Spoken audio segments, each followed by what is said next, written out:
What is up, everybody, and welcome back to the Bat in the Hat podcast, where we dive deep into all things nerd. My name, of course, is Victor Von Fries, and with me this week is Mr. Trey Namo. What's up, Trey? How's it going, everybody? What's happening? Good to a have you pleasure to be on. here. Pleasure to have you. Yes, sir. Trey is a good friend of mine. I actually know him through the store. Those of you who follow and listen to the show know that I work at Mythical Mountain, comic book, toys, collectibles, all that kind of good shit. And he's been a good customer, and he participates in a lot of our online auctions and stuff like that. Yes, sir. And so, Trey, how do you feel about the store? How do you like unbiasedly? Definitely unbiasedly. And I brought this up to Tony before, I really like your store. It definitely is like a really cool spot to go to because you have statues, you have collectibles, and you also have long boxes and short boxes that you can dig through. But For sure. if you're definitely going hunting and trying to like find some gems in the rough, Right. you're not scoring anything there.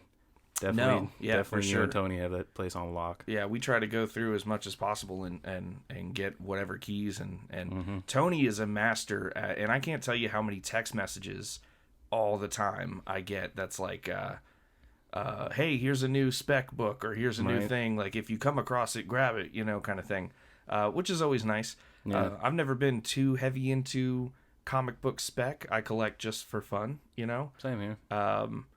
But it's always nice to know like somebody who has even more knowledge than I do, who's like he'll tell me stuff that I'm like, how the fuck do you know this? You know what I mean? But it's because I think it's more not because like spec people love the stories or anything like that, but they get so involved in the spec that they just know all this stuff. You know what I mean? It's kind of like whenever you see your dad just sitting on the couch watching Pawn Stars for like 7 hours because all the stuff on there is like kind of shit. Like no one wants to buy like an 1840 samurai sword, sure. but you see those dollar signs and like, all right, I'll offer you like $7. It's definitely 100%. That bug. I like how people, just speaking of Pawn Stars real quick, I like how people make fun of that kind of show, and they're always like, they're like GameStop where they only offer you, but like being in a business where you have to buy in and like try to flip, of course, like it's worth $100. Do you think I'm gonna offer you 90 for it? Like, exactly. You know what I mean? It's kind of crazy the amount. And I used to be one of those people. I used to be so obsessed with like oh, they rip people off or they're not fair. They are fair. It's called a profit margin, and we are super honest with people. Oddly enough, at Mythical, it's Mythical Mountain in Jacksonville, Florida, by the way, folks. For those of you who haven't looked it up yet, right off San Jose Boulevard. There's also a smaller touristy store that we own in St. Augustine, Mythical Mountain in St. Augustine. I didn't know that. Yeah, right on St. George Street in the I don't remember what they call it. It's a little indoor mall part right on St. George Street, but it's cool as shit. I love that store. Did y'all end up getting fucked by the little flooding they had a couple weeks ago? No. Yeah, Luckily. well, it's a pretty good location. It's in the heart of like the heart of businesses in St. George Street. So they pretty much have it on lock. Like every time there's even a whiff of a storm or flooding, somebody's stacking sandbags in front of the door. You know what I mean? That's what's up. But we we buy in a lot, and we're super honest, and I think it honestly helps us out to the effect of like, I'm like, hey, this comic you're bringing me, it's a key issue. It's worth $100. That being said, the most I can offer you is half of that. Right. Oftentimes if it's like a figure or something like Funko Pops, it's 40% of PPG. Yeah. Like that's what I can pay you, because the idea that a business can sustain on, oh, this is worth $200, I'll offer you $175. Fuck no. Right. Like, that's just ridiculous. Because things sit, you know what I mean? They don't. Not everything flips right away. There would just be way too much money going out. So I always think it's interesting when people watch like Pawn Stars and American Pickers and some of these other things, and they're like, "What con artists these guys are?" No, they're businessmen. I'm sure they're honest. It just doesn't show it up on the camera, you know? But they do play it up at the end whenever they're like, oh, I'll take that rusty bike for $2. And then at the very end of it, they sell it for like $1,500. I will tell you, I have seen a few of those. Now, that's one thing.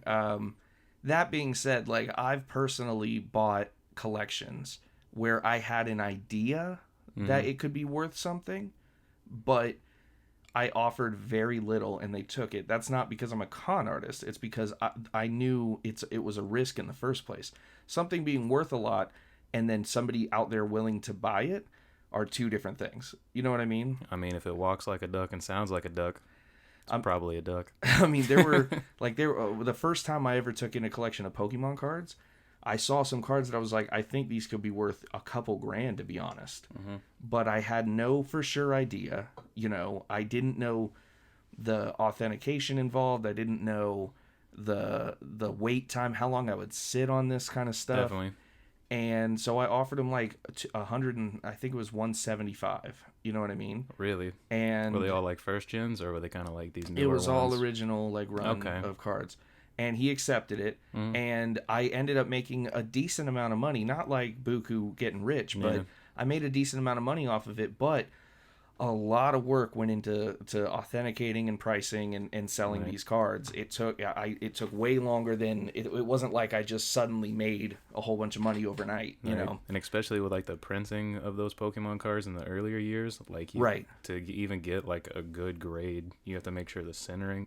Like whenever it gets printed and everything. 100%. The new cards are always centered perfect. They're like laser cut and they're the new machines. But you're 100%. If you wanted like a Gem Mint 10 from PSA, they had to be perfectly centered and perfectly everything. And they had to basically have never been handled by hands and oils, ever. It's just interesting. It's that kind of stuff is really interesting. But definitely, Trey, it's awesome to have you. This is actually day 2 of trying to record this podcast. Right. He was over here last night to record it, and my shitty mics decided that they were going to stop working, and so we ended up sitting talking about sports for a while and hanging out, and then he came over tonight, and the mics actually right before you got here they stopped working again. Oh, really? And I was like, fuck. So I had to spend time trying to fix that, and I spent $400 today. I told you ordering new equipment that'll come next weekend, so I can just stop using these shitty USB mics and using all the stuff that we do. So that being said, if the audio just sounds awful right now, I do apologize. I don't know why my mics decided that they were going to stop working on me. I have new mics on the way. I have new equipment in general on the way. Right. The equipment that I knew I wanted, I've been looking at like the Rodecaster Pro. Mm-hmm. For a couple years. It is the ultimate mixer USB interface all in one. Like you can Bluetooth your phone to it so people can call in and you can do like right then and there. You know, it records the conversation into it. That's what's up.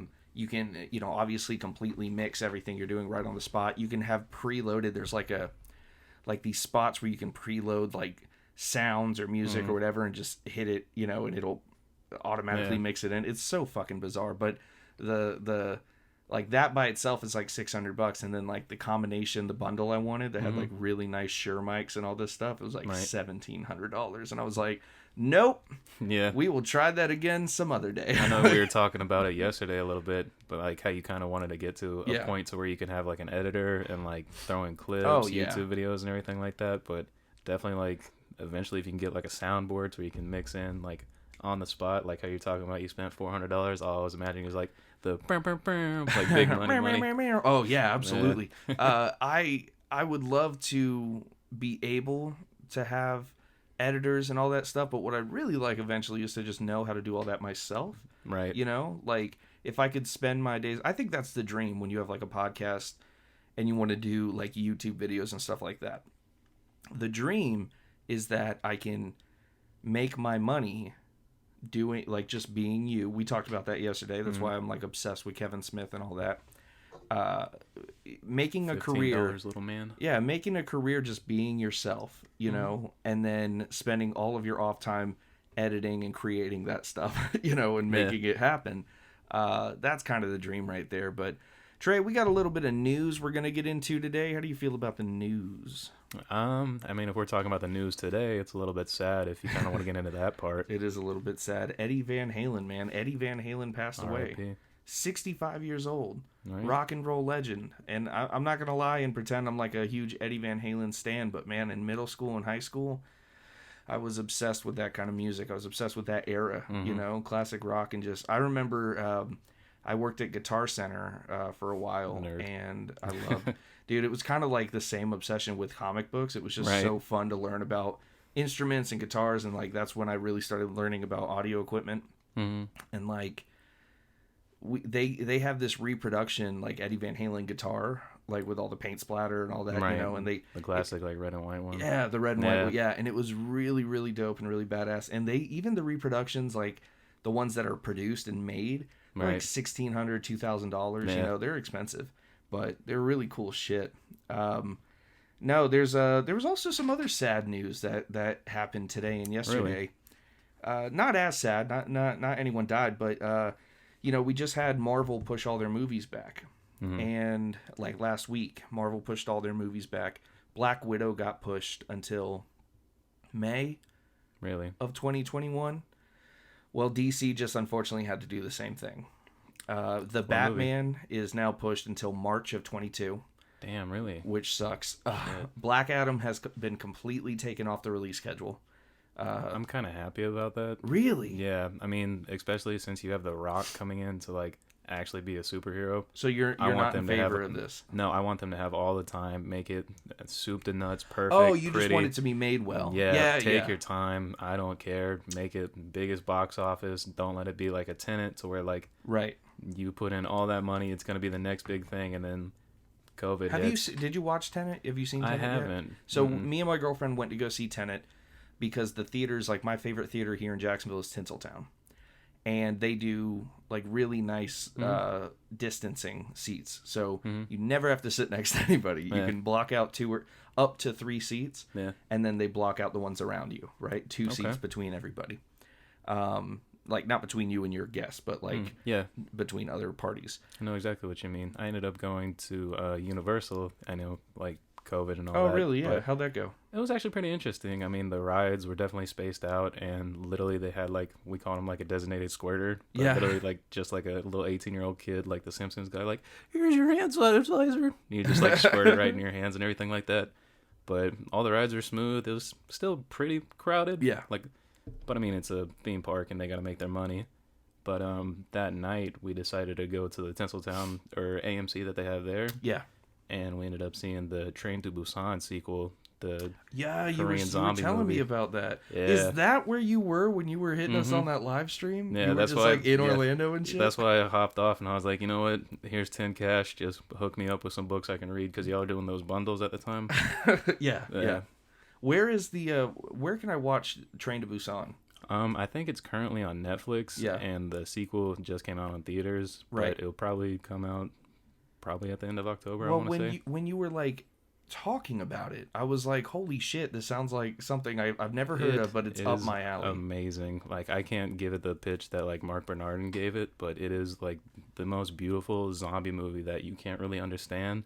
Right. And then somehow you end up crying from a zombie movie because it kind of has that like what was that movie, DayZ, or not DayZ, the one with Brad Pitt in it, World War Z, World War Z, where yeah. like the zombies are like runners and freaks and just don't stop. Yeah.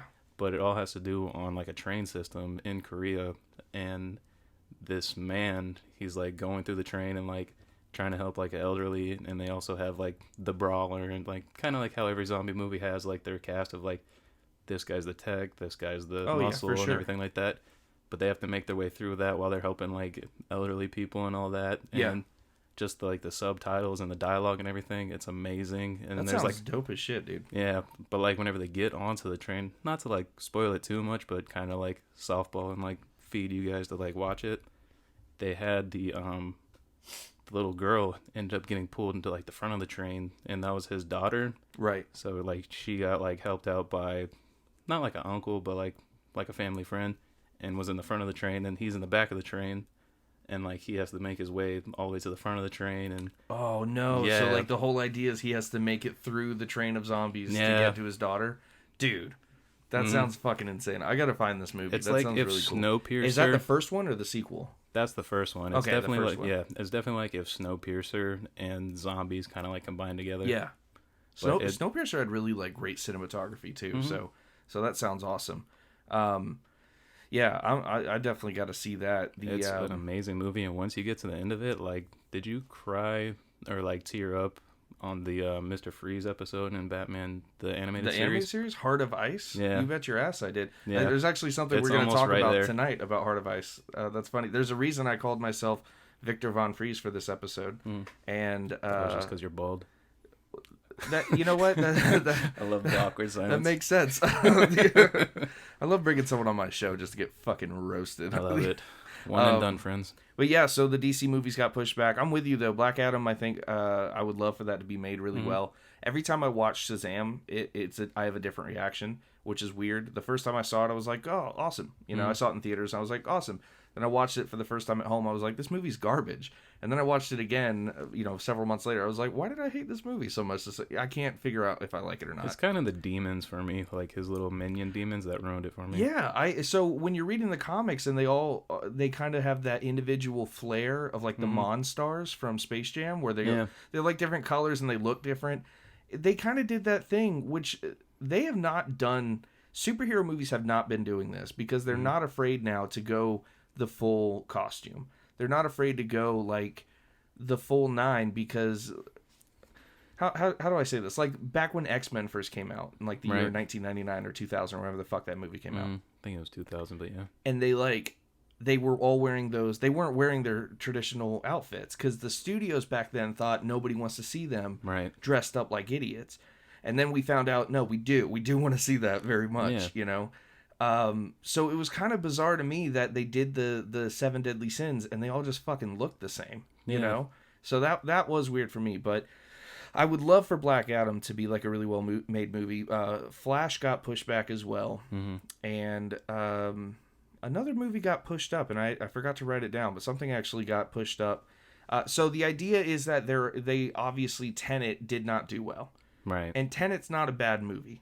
Yeah. I mean, they made $300 million in box office for like from then until like now. Right. But definitely like not like opening weekend. Yeah. Nah, but definitely their like domestic box office. Yeah.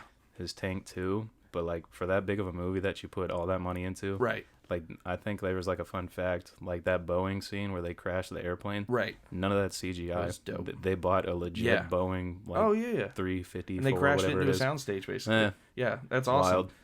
What they're saying though is that was a good sign to the movie theaters and to the people. So obviously, I don't know if you heard, Regal Cinemas has closed. They are closing all 546 locations across the U.S. and U.K. Right.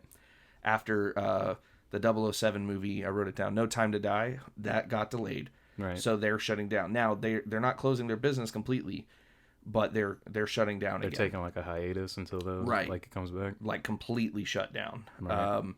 And there is no word on reopening. Right. And studios are afraid to put their movies out because they think people just aren't going. And what the analysts are saying is like, we get that, but also you have to put movies out to make people go. You know what I mean? Or you come up with something else, because if you don't feed the industry, if you're not afraid to take a hit on some of these movies, then it won't come back and flourish the way it needs to. And I kind of agree with that.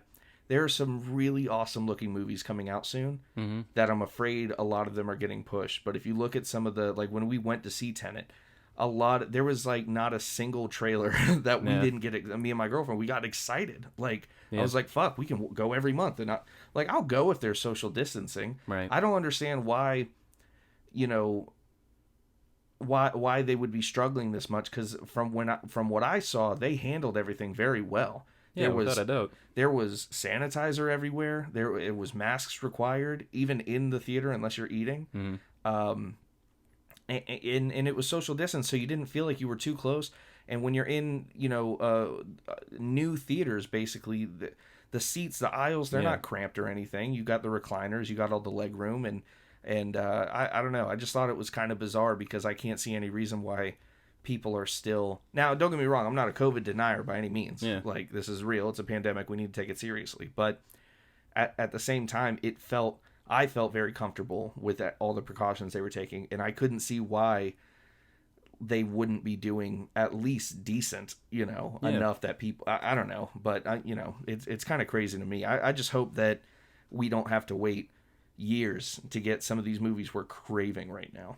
You know what I mean? I mean, I think the only one that they confirmed is going to be in theaters is that Ryan Reynolds movie, The Good Guy or Good Man. Free Guy. Free Guy. Yeah, I actually. So that's actually the next thing we're going to talk about. The new trailer just came out for Ryan Reynolds' Free Guy, and I watched it. And did you see the new one that just came out? It was like 2 days ago. No, I saw the original one like back before COVID right. hit. Yeah, and I was kind of hyped for it, but not really, just because like it wasn't COVID then, so we had like a ton of things coming out. Yeah, but you had like a lot of stuff to look forward to. So that's fair. I remember seeing it and thinking, like, this looks awesome.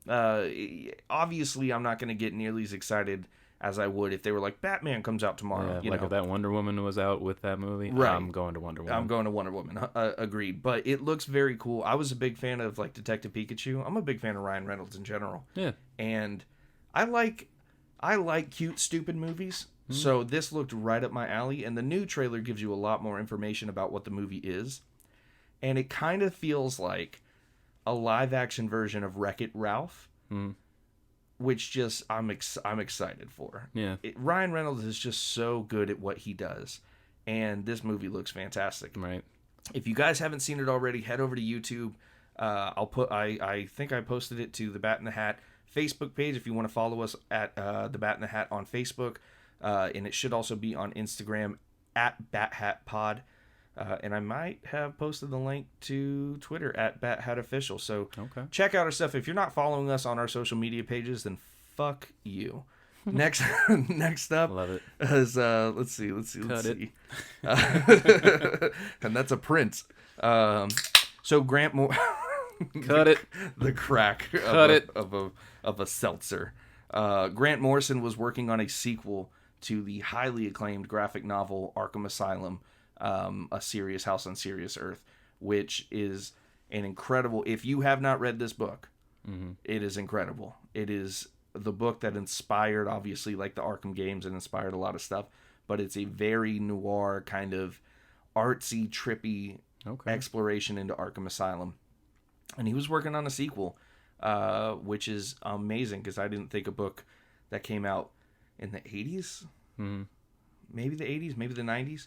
I didn't think a book that came out that long ago, he was just going to do a sequel. Yeah. Unfortunately, though, he just announced that he had to put it on the back burner, because he has a lot of projects that are being turned into television shows right now. Right. I think he has 3 separate projects of his that are being turned into television shows right now. Because isn't he working on Doom Patrol as well, too?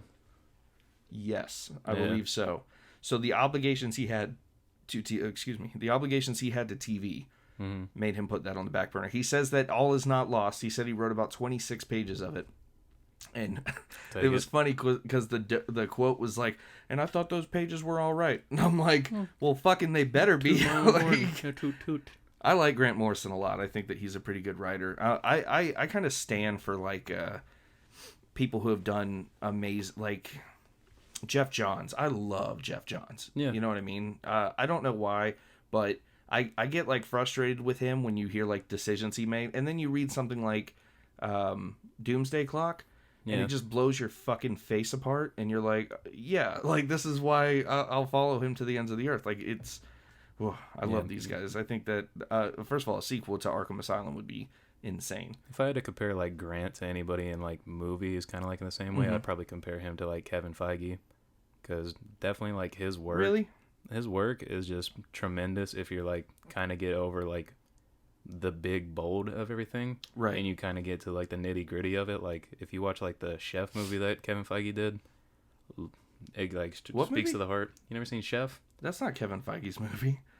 That's John Favreau. He wrote and directed. That being said, a bunch of the Avengers were in that movie. Yeah. I think Black Widow and Robert. Kevin Feige, my bad. Black Widow and Robert Downey Jr. were both in that movie. However, I'm a huge John Favreau fan. John Favreau fan. I'm a huge Kevin Feige fan. I mean, fuck. Right. There's clearly put the right guy in charge of the MCU. I mean, he's making incredible shit, and he's making sure it gets made well. John Favreau also, he directed, I mean, everything from just the most bizarre things, because he directed Chef, which is an incredible movie. It's one of the movies that really got me into cooking. Right. And he directed Iron Man. And if you go down his catalog, there's some really eclectic, weird, like a Disney movie here, and then like, a indie movie that you've never heard of, and, big box office movie. What was that? He did The Lion King, the live action Lion King. Like, it's just he's fantastic, man. But so do you think Morrison's more like him or like Kevin Feige? Probably more like Favreau. Favreau? Yeah, that's a. I mean, that's not an insult by any means. I mean, No, without a doubt. That's a high mark. I mean, you can be a Kevin Smith or you could be a John Favreau, right? And that's. You could be a Snooches or you could be a millionaire. Yeah. Your pick. You know what I always wonder, because I look at like you said that I have sitting here a signed picture from Clerks. It's Jay and Kevin Smith both signed it, and I always look at this when I have writer's block and when I have I'm just fucking doing projects, and I always think he has such a great life. He's being Kevin Smith for a living, and then you wonder, but does he have any money? Has this sustained him? Yeah, I mean, definitely. If you just go off the beginning from like Clerks until like probably the Heart Attack, it was kind of shit except for like podcasting. Yeah, like all he of his makes movies. A lot of money podcasting now. He's on like 7 different podcasts. All of his money from like the movies, all he does is just put it in so he could like tour it around. Yeah, but, like the only good one was Dogma. Oh, I wouldn't say that. I mean, don't get me wrong. To me, they're all amazing. Yeah, but they're bad. Chasing Amy too. I'd give them Chasing Amy. I like Chasing Amy. They're bad movies, but they're great. You know what I mean? But they're bad. They're bad movies. I think the original Clerks is fantastic, but Dogma's fantastic. I would say if I had to pick, like Jay and Silent Bob Strike Back is a really dumb fucking movie, but it's also great. Like I can't not laugh. And I'll give you Chasing Amy for sure. Like I really, really like that movie. But he's done some serious ones like Red State. Yeah. Have you ever seen Red State? I've seen Red State. It's a pretty good movie. I thought it was pretty good. It feels a little incomplete, but it was still pretty solid. And then Zack and Miri Make a Porno. If there was ever a movie of his that I would say is a good movie, I'd say it's Zack and Miri. You didn't love that movie? I did, but you got to think he caught the hype of like Seth Rogen because I think that movie. Sure. That was I think right that movie came heyday. right after Superbad. Yeah, not long after for sure. Yeah, so he definitely caught the hype train. Okay, I'll give you that for sure. But then you go into like some weird shit like Tusk and Yoga Hosers and all those. All right, so Tusk is the worst, and the fact that he got Johnny Depp to be in a fucking movie like that. I didn't even know he was in it until like I listened to a podcast about Kevin Smith talking about it, and he was like, "Yeah, we got Depp on it somehow," and I was like, "Where the fuck was Depp at?" And then I rewatched it, and he was the Guy Lapointe. Guy Lapointe. He So apparently, I guess Kevin Smith's daughter is best friends with Johnny Depp's daughter, Lily Rose Depp. Really? So they've been best friends for years. And I guess Depp was just like, yeah, I'll do your stupid fucking movie. Okay. And then he came back for Yoga Hosers for like a scene or two. Yeah. And I'll tell you, I think Yoga Hosers is actually really fun though. I don't know why I like that movie so much, but I think it's just really funny. But yeah, the Nazi schnitzels, they get me. But the Nazi schnitzel, so dumb. That, oh my god, it's so dumb. Yeah. All right, enough of me sucking Kevin Smith's dick. The Joker producer, his name is Michael Uslan. I don't know. I don't know how to say it. He suggested that he really wanted to do so they're calling that a Black Label movie, the same way that just like a one shot. So the same way that DC Comics has their Black Label books. They're adult, they're rated R, they're contain stories, so even if they're not just one issue, they are in their own, they're not affecting continuity, right? So you read them as if they're their own thing. That is what Joker is. It's not meant to be tied into any kind of Batman movie, any kind of anything. It's just supposed to be what it is. Which I think is a great idea, because again, it lets people play around with interpretation. I always say that, and I've probably said it on this podcast 5 billion fucking times, but like, I don't understand people who just want the same stories and the same characters retold the exact same way again and again and again. So you're telling me you don't like seeing perler beads hit the ground? Or not perler beads, pearls. Yeah, you don't like seeing pearls hit the ground? I am pretty tired. I will say one of the cool and I know it's kind of stupid, but in Batman v Superman, I will give them credit because they went over it very quick. It was just like a quick 5-minute flashback thing during the opening credits. But I thought it was kind of cool when he puts the gun between her and the pearls, and then the like the shooting of the gun in the rack of the chamber slide up, is what broke the. I don't know. I always thought that was kind of neat, but yeah, like I just don't understand why people are like, but that's not how it was in the comics. That's not how. Like, fuck off. It's called an interpretation. Right. Let them tell a new story. Joe Chill didn't have hair in the animated series. Exactly. So whenever people were like, I remember literally going to see Venom, and I think I saw Venom on opening night. Like really? I saw it, or I got to see it like a day or two early. But like that one had to grow on me. So that one was amazing for me right in the theater, and then the second time I watched it, I was like, "This is dog shit," and I haven't been able to watch it ever since. Really? I'm the complete opposite. Really? I saw it in theaters. It got better for you. I didn't dig it. Yeah, that's interesting. I loved it while I was watching it, and then I haven't been able to watch it since. Yeah, they threw it on like Amazon Prime, like I think a couple months after it got released. And oh yeah, they did. Just one random night at like 2 a.m. just blazed out of my mind. I was just like, you know what, I'll watch it. And like I can kind of see like points where like people didn't like it and everything like that. Right. But definitely like having the main actor, what's his name? Tom Hardy. Yeah, Tom Hardy. Like instead of like I had to playing, think on that. yeah, instead of like having him like all dolled up and everything, literally throughout the whole entire like movie, he looks like complete dog shit. Right. Just because like you can actually like see how like Venom is just taking the life out of him and sure. taking over him. So there's a lot of positives to that movie, I will say, but there's just like I remember watching it the second time, and there's a scene where Venom is like you are insignificant, and I am a god on my planet, and I am this, that, and then I will eat you and feed on your soul. And the very next scene, he was like, I'm starting to like this planet. I'll protect you. And I'm like, what the fuck just happened? And when you realize that Tom Hardy was like, they cut my favorite parts of the movie out. He's like, they cut all the exposition out.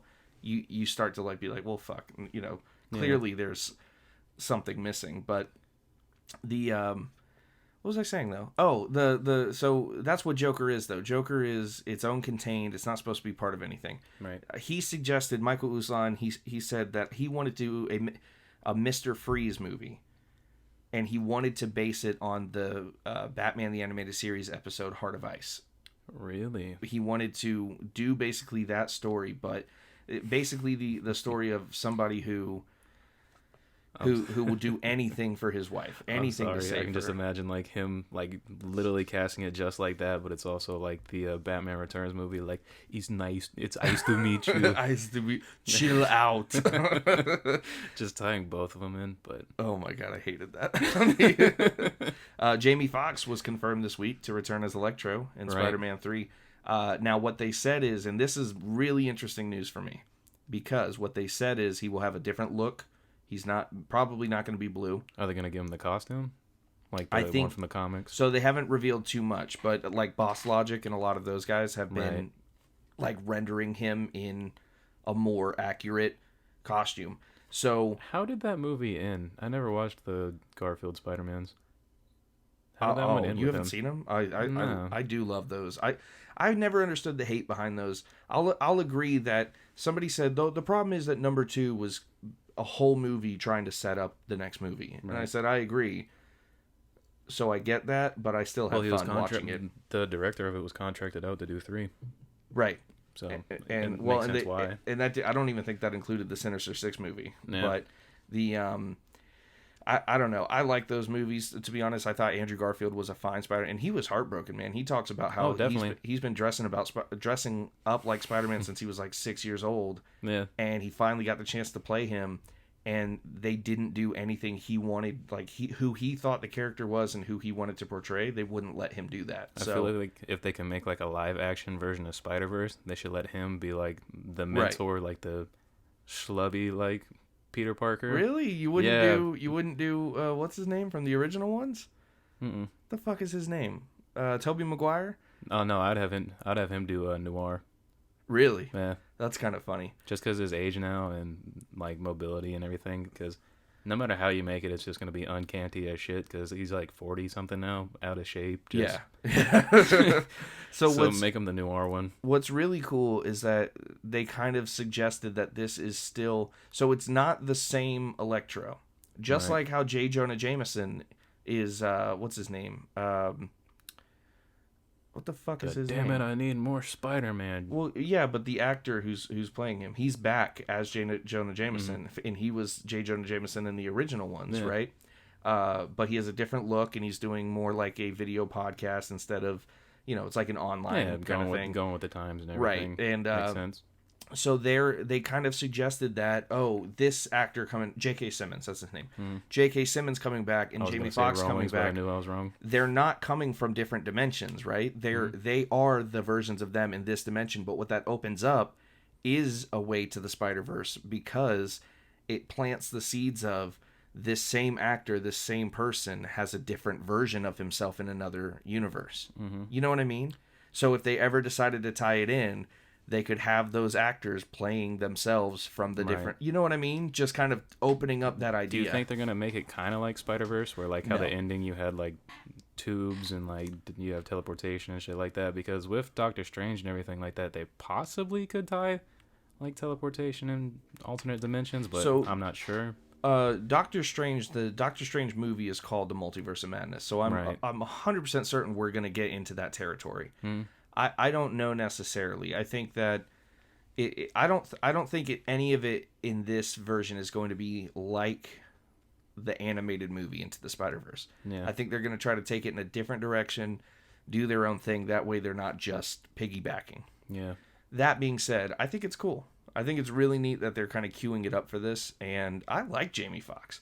Like, fuck. I even thought his performance was okay, but the decisions that were made about... Yeah, he played it well. It's just making him a nerd, making him look like a licked lollipop on the ground and shit.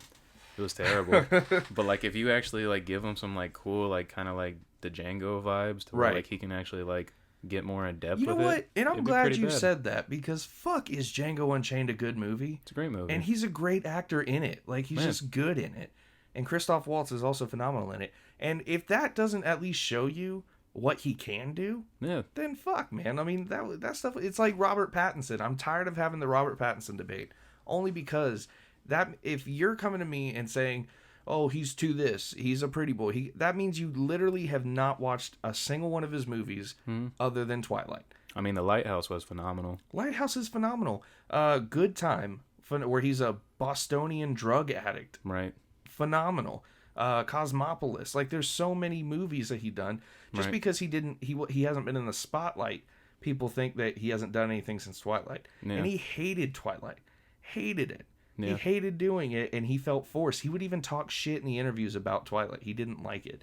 He was contractually obligated, So I don't know. It's just crazy to me that people will look at somebody like Jamie Foxx or like Robert Pattinson, and because they remember one bad movie, they don't give him a shot. Nah, Jamie Foxx is talented. He's been on multiple like hit music albums. He's a great stand-up comedian, great actor. Like, he's even doing a Tyson film right now that's been in the works lately. Oh, that's right. Yeah. I did see that. He's buffed up for it, and like even hearing him do like the Tyson voice, like people can like do like the normal lisp and like the what you talking about, or I can't even do it, but like just seeing him do it, like he has the mannerisms, he has like the cadence, the twitch, the blinking, everything down to a pat. I wonder if they're gonna get into like the weird sides of Tyson. Like, do you like I was always a Tyson fan growing up. I was a big MMA fan, and I was never a big boxing fan, but like Muhammad Ali, Tyson, I was obsessed with those guys. And obviously everybody's heard the the weird stuff, the weird shit talking. So Muhammad Ali had that great like float like a butterfly, sting like a bee, rumble, young man, rumble. And Tyson would get into the like I'm gonna fuck you at the end of this match. I'm telling you that I'm gonna fuck you so hard that you're not gonna get up in the morning. And I'm gonna fucking stab you, you fucking white boy. Right? Yeah. He would just say really weird shit. I mean, when you're the baddest man on earth and you're walking white tiger shirtless in a fucking mansion. 100%. My lord, that's funny. Yeah, I can't wait to see that. I think that's gonna be phenomenal. I'm just kind of interested on if they're gonna like get into depth about his relationship with his trainer. Not Gustavo Fring. It's something Gustavo Fring. Yeah, no. From Breaking Bad. Sorry, it's on Don mine. King. No, Don King wasn't his trainer. He was the promoter. Gus Amata or some shit like that. Oh yeah. I don't know his name. I know who you're talking about. He was a trainer and like got Tyson out of that boys' home whenever he was 16, and like got him into fighting, and like literally like every like sparring session you see with Tyson at like 16 just being nasty with it, like he's Right. the big fat white guy in the back, like, you gotta keep your shoulders up. Well, what's crazy is everybody's Yeah. hyping up like the fight, his return. Oh, fuck that. Dude, I mean, I'm happy for the charity part of it, but fuck that. Have you watched the videos of him training though? Dude looks sharp. I mean, he's all muscle. I mean, he's never been that fundamentally sound. He'll be the first one to tell you that. Yeah. Like, if he were to fight anybody now, that's like a good fighter, like a well, not Deontay Wilder, because he's kind of the same, but tall Right. as shit. But if he were to fight like a Tyson Fury or someone like that, he would get worked, and he would even tell you that. That's why this Roy Jones Jr. fight is interesting, but they're like 60. Right. I don't care. I mean, if the money gets a ton of buys and it goes to charity, and they just pat around, Do you I think love because of their age they're gonna wear like headgear and stuff? No, fuck no. You don't think? No, Roy Jones Jr. was fighting like, what, maybe like 6 years ago? Yeah. Getting his brains blown out. And Tyson's a savage. Yeah. I mean, it's just weird because, like, if you have the Tyson that you do now with, like, him smoking weed and, like, getting all spiritual and shit. Right. I don't know who's going to show up, but on that Rogan interview, he was saying he was, like, feeling that bug back. And Yeah. he's kind of... That was a really interesting interview. But he's kind of, like, afraid of it, too, which I can totally agree. Like, Yeah. whenever you hit that switch, there's nothing you can do after you hit that switch. So our last piece of news is they re-released into theaters Hocus Pocus, 1993's Hocus Pocus. One of the, before you shake your head, one of the best Halloween movies. If you're into like stupid, corny Halloween movies, which I certainly am, Hate it. it's one of the best out there. That being said, the only reason we're talking about it today is it actually beat the shit out of the opening weekend box office of New Mutants. Which New Mutants to date has only made like $30 million worldwide. Wow. Hocus Pocus domestically made $1 million opening weekend from its re-release. Savage. That's insane. That's so. And again, like I've had a lot of people tell me, I haven't seen New Mutants yet, but I've had a lot of people tell me it's not bad. Like it's not amazing. Yeah, I mean, from what I saw, it looked like it was going to be like a horror movie, Right. more than just like another comic book movie, which I is thought interesting. the trailer looked great. Yeah, And we I got haven't that seen like it either. 1 minute like magic kind of where it was like showcasing her. Mm-hmm. Phenomenal. She looks great. She matches magic, you know. I don't know. It's hard for me to believe. I gotta wonder again, were more people just willing to risk COVID to go see Hocus Pocus, a movie they know they love, and it's the season, versus going to see a movie they might not like? Well, you got to think that, and like who's all going to see New Mutants. New Mutants, it's going to be like you and me, guys, and they're like from like 18 to 20 range. You're Right. not going to get that younger audience like you are with the Hocus Pocus, where you got, Right. all right, we've been trapped in the house so long, I need to get these kids out of my hair. Let's just go to the movie so I can get a wine and relax with my kids. For sure. That's what all the moms did, and they all love that movie too. Which I can't, get it. It's one of my favorites from growing up. I mean, it really. I was also a big fan of just Disney Channel original movies, oddly enough. I couldn't. Like, Really? my cousins lived right across the street from them, and they're all girls. Yeah. So it was always like, That's So Raven, which I Right. like That's So Raven, but Hocus Pocus, Mandy and the Brain, and all those. Yeah. Ah, No kidding. I could go the rest of my life without seeing them. Well, that's fair enough, guys. Please go see New Mutants. You know, like we can't allow this. Right. I feel like as much as I like Hocus Pocus, it's kind of disrespectful. You know. I love that we're pitching it, but we're probably not going to go see it either. That's true. Right. I might go see it. Me and my girl have been talking about wanting to go to the movies, and I don't. There's just nothing like. They're showing like 3 things maybe. Yeah, I mean, if like Sunray would show it on like a Tuesday, because they've been doing their Tuesday showings. Ooh, you know what? They did show it at Sunray, but yeah, you know what? You're right. I just love the popcorn there. It's Sunray the best has popcorn. Sunray has a really great list for this month of horror movies. Right. That there, and we were talking about going to like 10 of them. Yeah. Like, I like Sunray a lot. Oh, I love it. That's literally my favorite spot. Yeah. Like the popcorn, pizza, the atmosphere of it. For those of you who don't know, Sunray Cinemas is a drive-in movie in the West Side, drive-in movie theater, or they now have a drive-in. I'm talking about the OG spot down in Riverside, the actual theater. Oh. Yeah. I mean, with COVID and all, they've kind of been closed. But The one that I'm talking about is their drive-in. I haven't been to the drive-in yet. Really? Yeah. Yeah, that's the one that, or at least that's the one that she sent me. So you haven't been to the one on Riverside yet? It's like the actual theater, like the strip at 5 Points. At 5 Points. Yeah, the actual Yeah, the movie drive-in's theater right there. next to it. Really? Yeah. Okay. It's over. It's like 5 minutes from my girlfriend's house. I told you she lives on the west side, Murray West Hill, Side? like the Murray Hill area.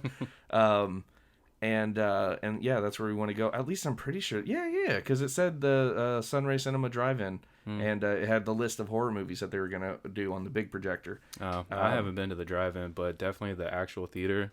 Like, it's definitely something out of like the 1950s, like an old school theater that a bunch of like hipsters kind of like taken over. Oh, it's 100% they made it hipster like spot. they made it like all decked out with like Mothman and like Creature of the Black Lagoon and all that shit. It's phenomenal. I love like the Universal monsters, the old OG Universal monsters. I think that's really cool. Like the theater itself, like they have a main theater and they also have like a little small like custom one that they built. Right. Which that one's all right, but the main theater, literally you can go there. A bucket of beer is like $10. Yeah. Popcorn, you get like a big ass bowl of like the best popcorn known to man for like $3. They make their own Twinkies, in-house pizza, everything. I think they're pushing the drive-in thing just because of COVID and stuff.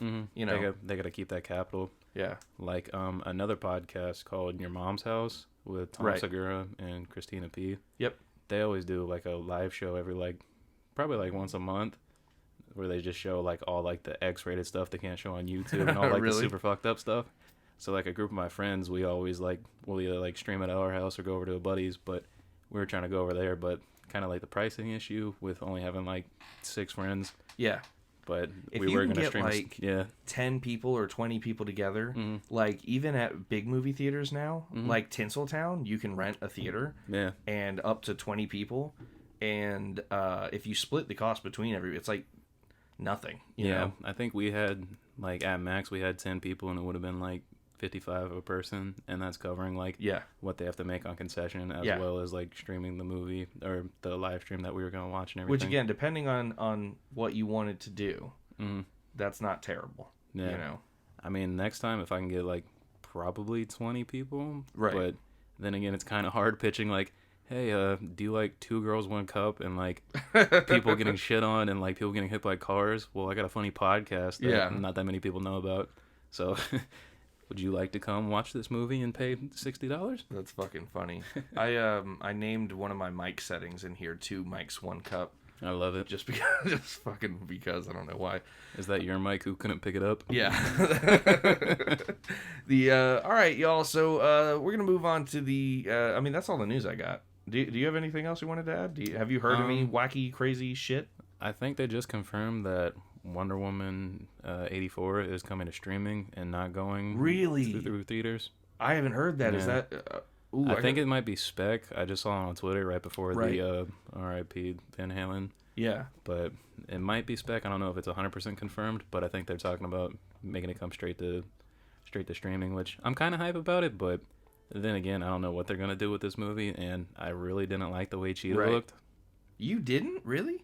I thought for what it was as good as it was gonna look. Yeah, but you know I mean, like with that first Wonder Woman movie, that movie was fantastic. Like it was probably like the best, like in the DCU verse. Whatever. Here's my weird thing about that. It was to me, it was a good movie.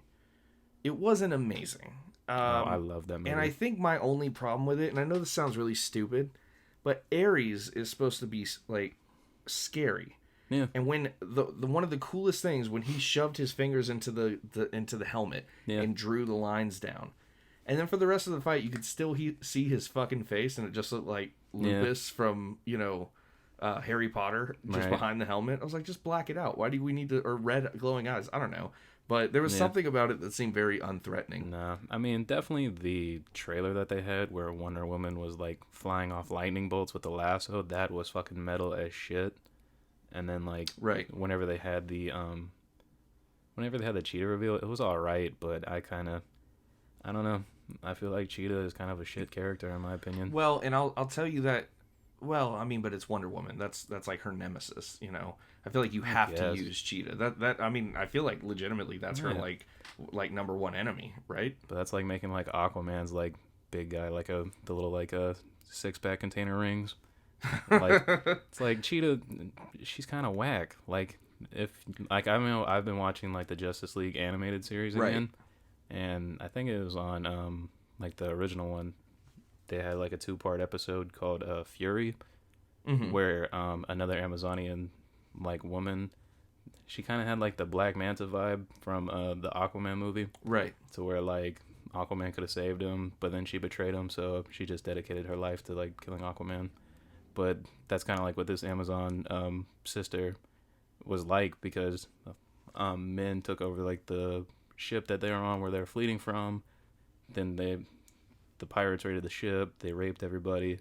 So then she like washed up the shore, right, and everything like that. So then how like Amazons don't like men at all, she kind of took it to like the obvious like next step to where like, all right, we gotta eradicate all men. And right. She ended up like getting into like germ warfare and making like a plague that took out like Batman, Superman, like every male character. Right. So I felt like if they could have did something like that, just kind of like, especially with the times now, 2020, women power, rock on, we love boobs. Like if they could have made it like that, that'd have been lit. But I'm still gonna watch it. Don't get me wrong. I'll be the first in line. The only thing I'll say about that is I feel like, and this is fact, nobody gave a fuck about Iron Man before he hit the MCU. Before they made an awesome movie. Nobody gave a fuck about Thor, really. Thor was not a stupid popular character. You know, nobody gave a fuck about a lot of these characters. And then they made a movie, and it was better than anyone thought it would be. So just give it, you know, the chance until after you see it. Because I think it's going to be one of those cases where you're like, this looks so fucking dumb. And then it blows you away. You know, and a lot of times the trailers don't have completely finished rendered CGI. Like it's rendered enough that they put a trailer out, but it looks so much better in the movie. You know what I mean? Right. So that's my hope. Trying to fact check whether whether Wonder Woman was going to come to streaming. There's nothing I'm seeing about it. However, it was just confirmed like 2 hours ago that Gal Gadot, is it Gal Gadot? I'm pretty sure it is. Gadot. Yeah, Gal Gadot's Wonder Woman is going to be in the Flash movie. So pretty much every it's basically Justice League 1.5 at this point. I mean, fingers crossed, because I'm a big Batman Beyond fan. But if they at least do like the Michael Keaton little flashback scene, and just at the end, like you hear over like the overcome, if you just hear like somebody younger says, "Everything all right, Bruce?" and he's like, "It's all good, Terry," and then they just cut it. Oh, just like a little Easter egg. Oh yeah. I would. Oh man, I would Pee Wee Herman all over that movie theater. It'd be great. All right, well that is all the news that I have today, and you know, we're gonna take some time, just this last bit of the segment to, or the last bit of the episode, to get to know Trey a little bit. So Trey is, like I said, he's a good customer. He's turned into a good friend, and he's an all around good dude. So when he said, "Hey, man, I'd like to be on the podcast," I said, "Fucking yeah, come on in." So I'm just gonna ask some basic questions, you know, some stuff to let the ladies out there get to know you. Trey's taken, by the way. Don't actually try to send me a fucking DM. My wife will cut you. Yeah. So you know what I want to know is that you've really been getting into the comic book aspect, and why I think that's important is, now I don't hate on people who are movie fans. I just think it's appropriate to know you are not a comic book fan, you are a movie fan. You know what I mean? Yeah. You're a Ben Affleck fan, you're not a Batman fan, you know, or you're a whatever fan. You, however, have been getting into comics, just like me, just like Tony. A lot of us who really like to read. We're kind of elitist when it comes to that. Well, you know, a lot of, I feel like the people who don't read comics, they complain way more about the movies than the ones who actually do. I probably wouldn't have used the word elitist. Yes, we are better. No, a little bit. We're, you know, because we're kind of those guys who are like, I've actually read the comics and I know what I'm talking about, but you know, Batman v Superman didn't end when they said Martha. What got you into comics, man? What was the kind of push in? Because you didn't get into them until kind of later, right? Definitely later. I mean, quick little backstory. I definitely grew up like every other little kid, watching all like the Warner Brother TV series and all those like that. Teen Titans, Bruce Timm verse, you know. Yeah, Teen Titans, Batman Beyond, I love Teen Titans. Animated, all that. But it's actually kind of like a origin story of like how me and my girlfriend met. We met like opening day that the It movie came out, the Bill Skarsgård one. I was about to say, you're talking about like the original one. Buscemi?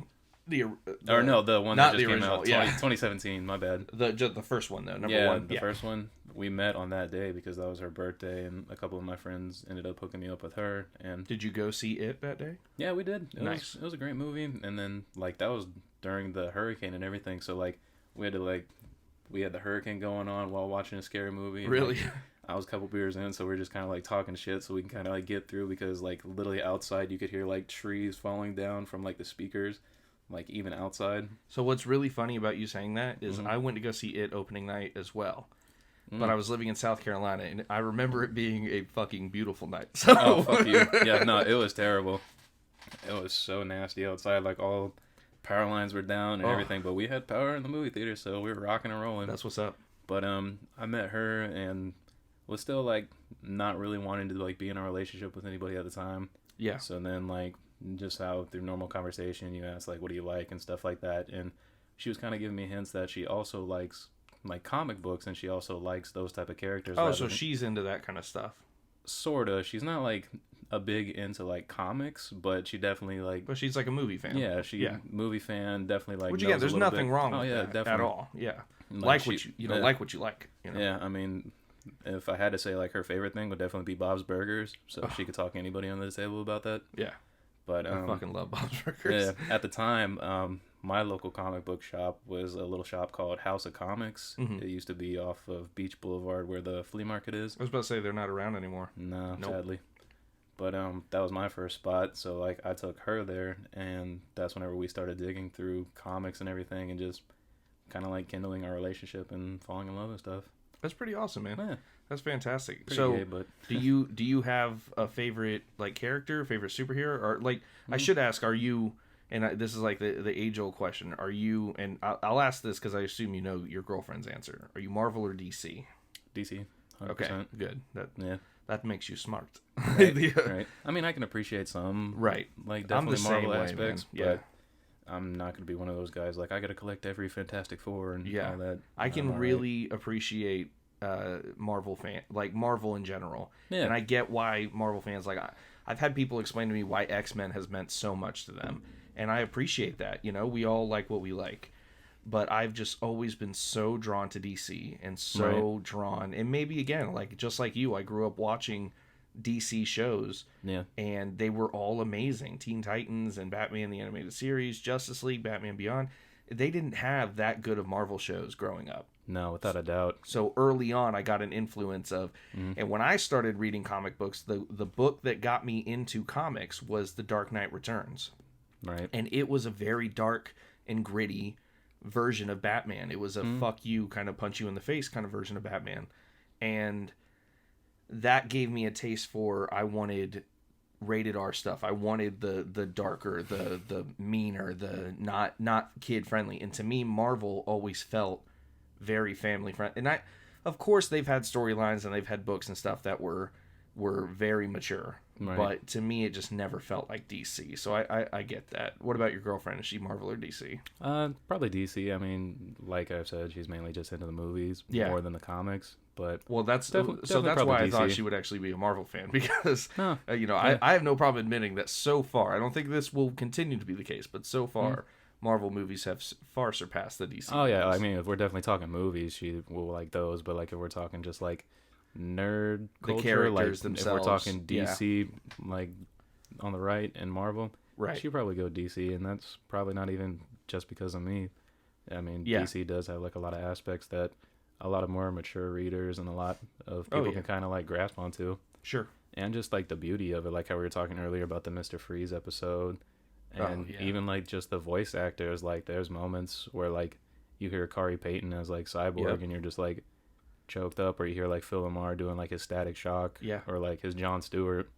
It's outstanding. Yeah.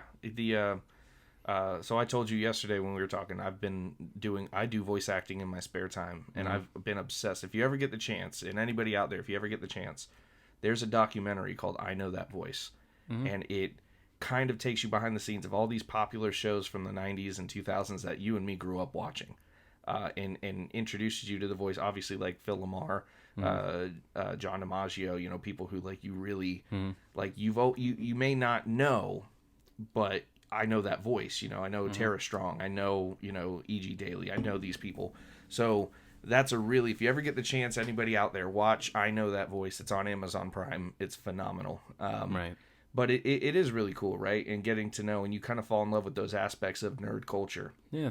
And it's kind of where, I don't know, I think that's where it comes in heavier than comics itself. Right. is just like people who are obsessed with like I grew up in the Harley Davidson kind of world, so people who are obsessed with the idea of like joining a 1%, MC, that was something people really got wrapped up in, and it wasn't because of their love of Harleys, which we Right. all loved Harleys, but it was because of their love of the atmosphere and the culture.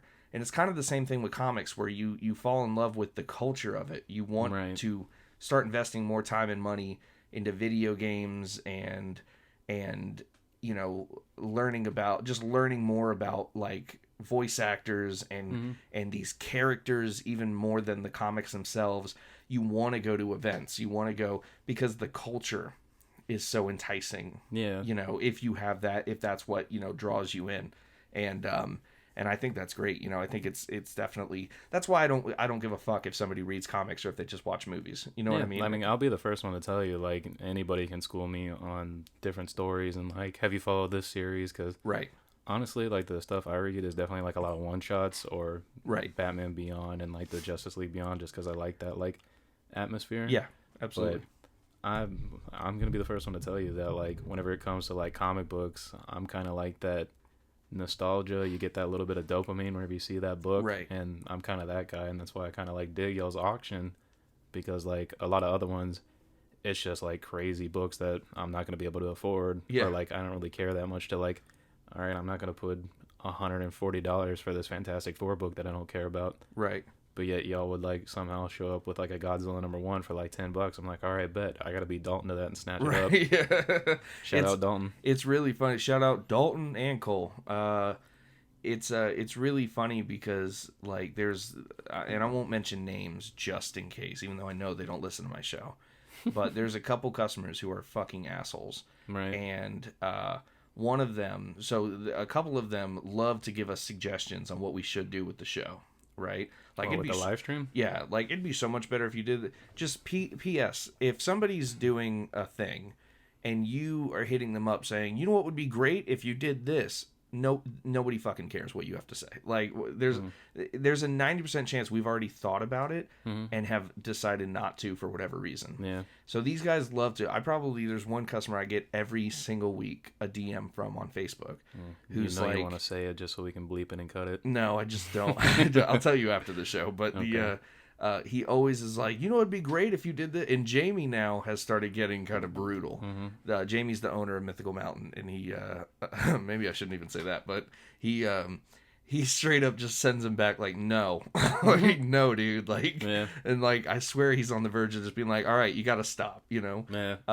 But there's one customer who literally sent a message to one of my coworkers. And you got to have balls thinking like this person likes me so much better than the person he works with that I can tell him this and it won't get back to him. Right.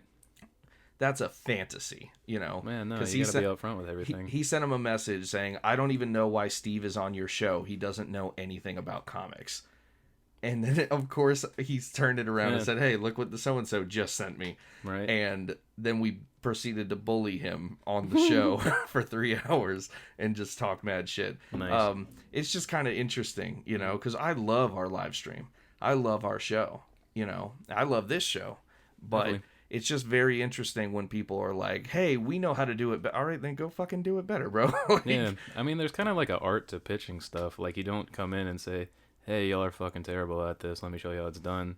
Like, you can definitely, like, talk to people and you can kind of, like, softball it. And, like whenever there's, like, audio issues, like, you have everybody that will, like, stay through the chats. Or, like, whenever you unplug it and ruin the live stream for everybody, they'll come back and, like, they'll joke with you, but they'll also be hyped that you got it back and get the audio fixed and just I don't random mind, things like that. I don't mind suggestions, but it's, like, so often. Yeah. Does that make sense? It just is like especially it's like from the same 3 people. It's easier said than done. Who are like, you should do this. It would be great if you did this. And one of the suggestions was like, and keep in mind, we are there to sell things. Like, we want to have fun, and one of them was like, you should do this, where in the middle of the show, you take a break, and you do like a tips kind of thing, like show people how to properly bag and board and store comics and all this. And Jamie just was like, no, like, that's like an auction. That takes way too much time, and I'm sure that not every people are there to buy things, Yeah, I mean, So, if Jamie wants to start getting into like promos to where y'all are just one, make Mythical Mountain shirts, Jamie. But I've been preaching up, right? I've been barking up that tree for a while. Right. Yeah. But like if y'all just like make promo videos to where like y'all go through shops or Right. like kind of like how they do at the Secret Stash, to where it's they obviously shoot it like shittily for like a You talking about like the commercial they did? Yeah, on Comic Book Man? kinda That like was so that. fucking great. I Yeah, loved every bit just of if that. like you do little like Facebook things like that, then I guess. Well, so but I in the just middle started of a live making, stream, fuck no. I just started making Facebook videos, and I actually make them for the Bat in the Hat Facebook, but I share them to Mythical. And I literally told Tony, I was like, I'll do that for a video like that. Yeah. You know, that's not a horrible suggestion. It just seems, I don't know. I think it gets annoying. But it would be one thing if somebody's like, you should make this video. That's fine, because you know what I mean. Like, I can toss it on the catalog side. that. Like, I'll be the first one to like say it. I mean, I feel like I say that all the time. I'd be the first one to say it. But like I've definitely like softballed some pitches on there. Like I think I was kind of like the pusher for the drunk episode, just like jokingly about it. To do that so bad. We're gonna do a live stream for the Bat in the Hat and do the drunk episode, and I really want to do that. I mean, hey, I'm 100% down. Oh yeah, but like, there's definitely little things like whenever I put in the chat, just kind of like trying to hype up the chat too, right? About like eventually doing like a meetup / like swap meet, which would be interesting, but it's definitely not like a, hey, I know y'all are already trying to sell books, you should like do a tutorial on like how to braid your hair and shit like that. It's like, what are you talking about? We're here to sell and make money. We gotta pay bills. It's interesting because like even things that some people think, like even that suggestion, like I love that suggestion, but it's hard because there's a lot of liability that goes into it. So like a lot of those things we've already actually discussed. We've been trying to get more events going. We've been trying to do more things at the store. Yeah. But it's it's all about the art of the pitch. You can't just. But it's not even like that. But I feel like, so you've never done this, I don't think, unless you're just good at hiding it. But some people get like really butthurt that we say no. So now my immediate response with everyone is, oh yeah, I'll talk to Jamie about it and see what we can do. You know what I mean? Nah, I'm the most upfront person you'll meet in your life. Yeah. Yeah. It's crazy. I do love doing the live streams though. But so you've been buying. What's that? Without a doubt, the live streams are awesome. Like especially like hooking up and just getting everybody in the chat involved. Yeah. Even like the little comedy breaks to whenever like Tony walks off and he's just like, fuck, what do I do? Or like I actually got to see a little bit of behind the scenes because Tony had one of the pool boxes and I saw on the back like the price size that he writes down in like the tiniest fucking fonts. To like whenever he's like, every time we're all like, I can't see the price of this book. Now I kind of get it because Tony, either he doesn't write it on it or it's fucking tiny as shit. Well, so it's really funny because every week he goes and everything's priced. I made sure of it, and then I'll grab the first book or it'll be an hour in and he'll hand me a new stack and like the whole stack is not priced. Right. And I'm always like, Tony, you had one fucking job. Yeah.